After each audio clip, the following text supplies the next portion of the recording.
It is unfortunate that I must first make these statements, but it is a pressing matter that needs to be addressed. Is Anonymous a hate and cyber terrorist or an activist for freedom and truth? No. Yes.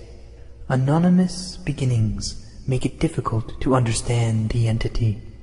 Anonymous is simply ideas without origin. May it be a phrase, a fad, a proverb. The concept of Anonymous has always existed. The Anonymous that we know now, the one currently aligned against the Church of Scientology, which crimes and dangers are well documented, so I will not cover them here. Anonymous started as an image board in Japan nearly a decade ago, a place where there were no rules, no topic, no identity, images and text with no authorship. The only control was whether a post was enjoyed or simply deleted from lack of interest. The individual isn't measured. Slowly, through repetition and this unique natural selection, popular ideas duplicated and developed into memes. These memes would be incorporated into new ideas. Evolution of thought. Eventually another image board was built in the likeness for the English-speaking world. Quickly it grew in scope and influence. A public club with secret members, an ecosystem of thought. The diversity of Anonymous is as vast as the human condition, thus as the way of the universe, the good with the bad, the left with the right. A place where the age of a post is measured in seconds, change is instant, and it is total. Anonymous is the sum of its members divided infinitely. When Anonymous was young, it was immature and childlike, while the majority was simply for entertainment and creativity. The darker and more sinister aspects slowly pooled in the shadows.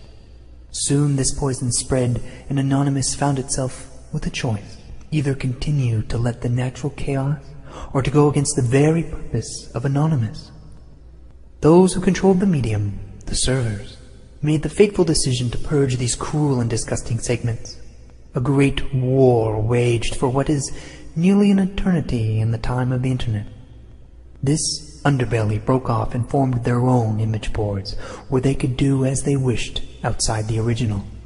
The majority of these splinters were of that same dark and perverse world. Over time, these niches died or consolidated. They are the ones who have done such harm. They are racist because it is offensive. They are sexually perverse because it is outlawed. They are cruel because they can. Yet we cannot disown these aspects of Anonymous as much as we can disown the human race. They are nearly everything the majority stand against and can only survive in isolation. Except they are the ones who dare. They are the ones who dared to stand against the racist radio. They are the ones who, maybe out of guilt, brought a pedophile to justice. They are the ones who dared to think freely without regard for others. And they may have started the meme that has grown so large. For all their crimes, they may have just started this whole thing. But with Anonymous, there is no authorship. Their claim is no more valid than the individual's claim to existence.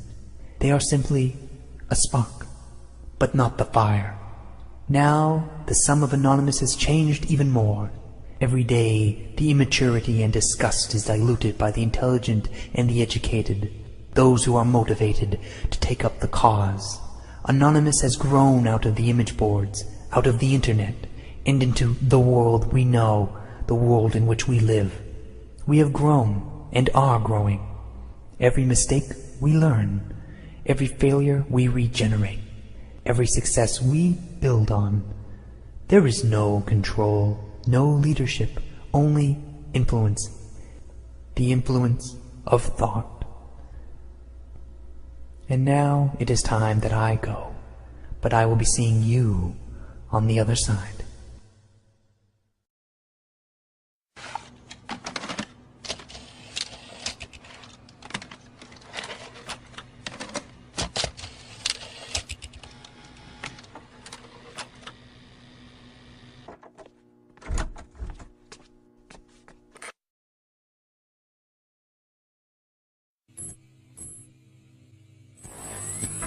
If you're like me and you're just a regular American, you've never been much for political involvement. I never was. I voted, but I was never one to be politically active or any kind of an activist. I work hard. I'm a middle-income person. I have a family, and I know that times are tough right now. The reason that we are in this mess is not because of any accident, and it's not because of the real estate boom and bust.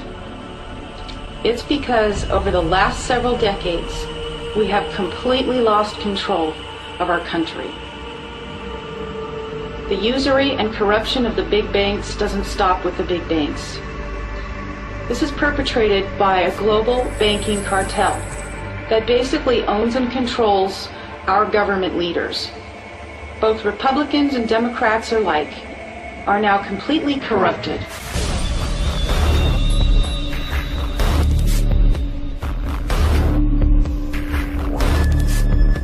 The mess that we're in today is the largest transfer of wealth in the history of human civilization.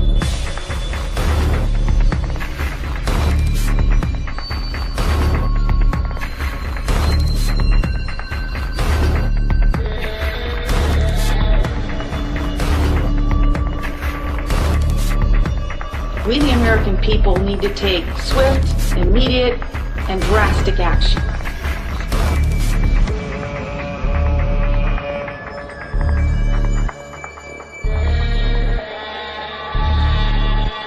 And my message to Washington, be afraid. Be very, very afraid.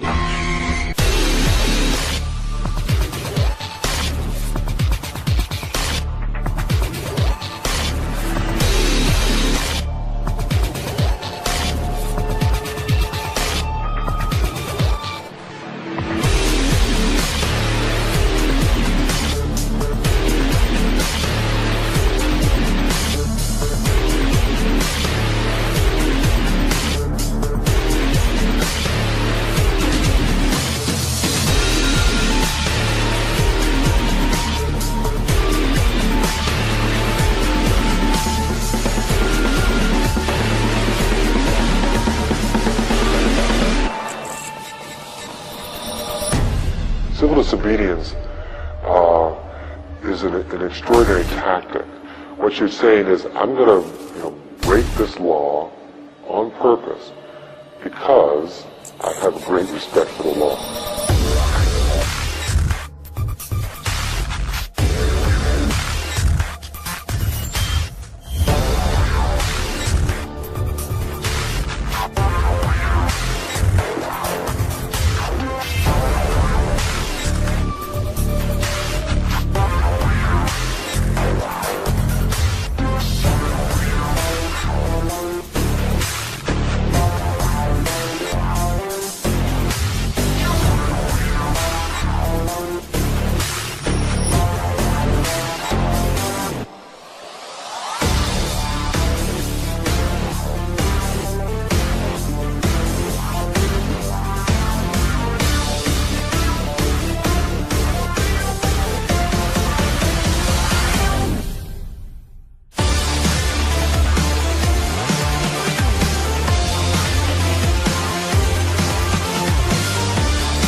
I went downstairs, I was leaving the Pentagon, and an officer from the Joint Staff called me into his office and said, I want you to know, he said, sir, we're going to attack Iraq.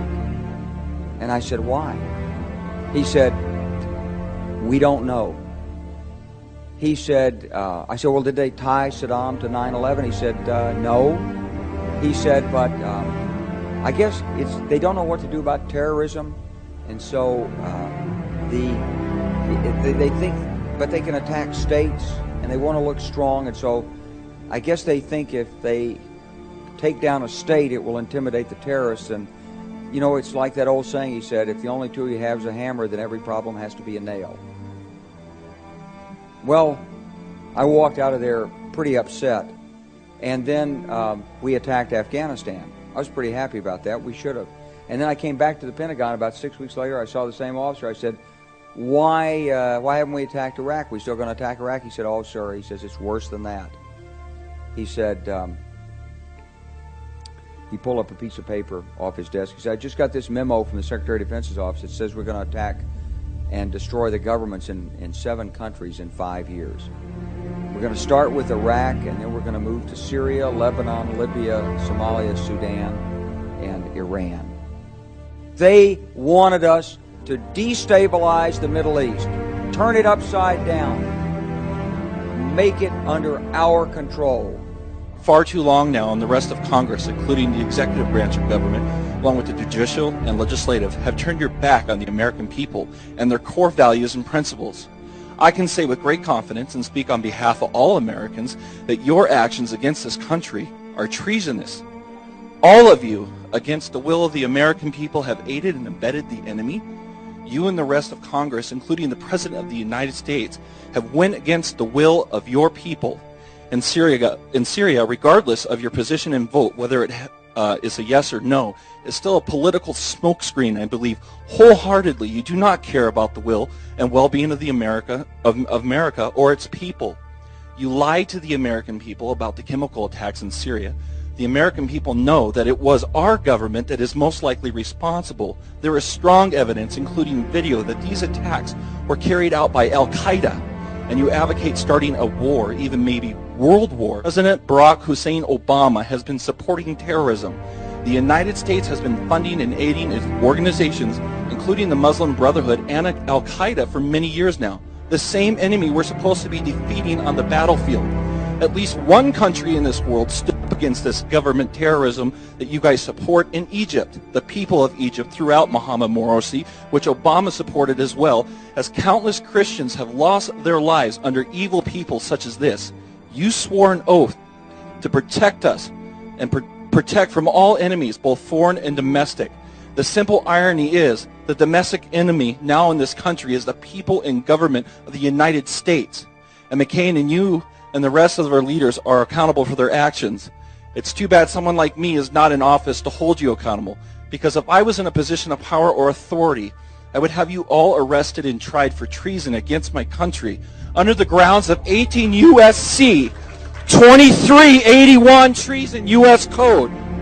Whoever owing allegiance to the United States levies war against them or adheres to their enemies, giving them aid and comfort within the United States or elsewhere, is guilty of treason. That is the code. The American people are sick of it. This country rose up against you recently. The ratio, hang on, I have a right of free speech, I can finish. The American people opposed the going to war with Syria, which includes many Marines and other veterans by the thousands, was 499 to 1. That is 99% of the people of this country. So if you and the rest of this government are truly for the American people and representatives of us, I suggest this time you listen, because nobody wants another war or strike in Syria or anywhere else. Bring our brothers and sisters home. Images have emerged on social media purporting to show U.S. servicemen speaking out against a looming strike against Damascus. People in military dress are seen posing in front of cameras with signs saying that they didn't sign up to fight with Al-Qaeda in Syria. These pictures cannot be verified. The Pentagon is reportedly looking into the possible identities of those involved. For some perspective on that, I'm joined by Gordon Duff, a Marine Corps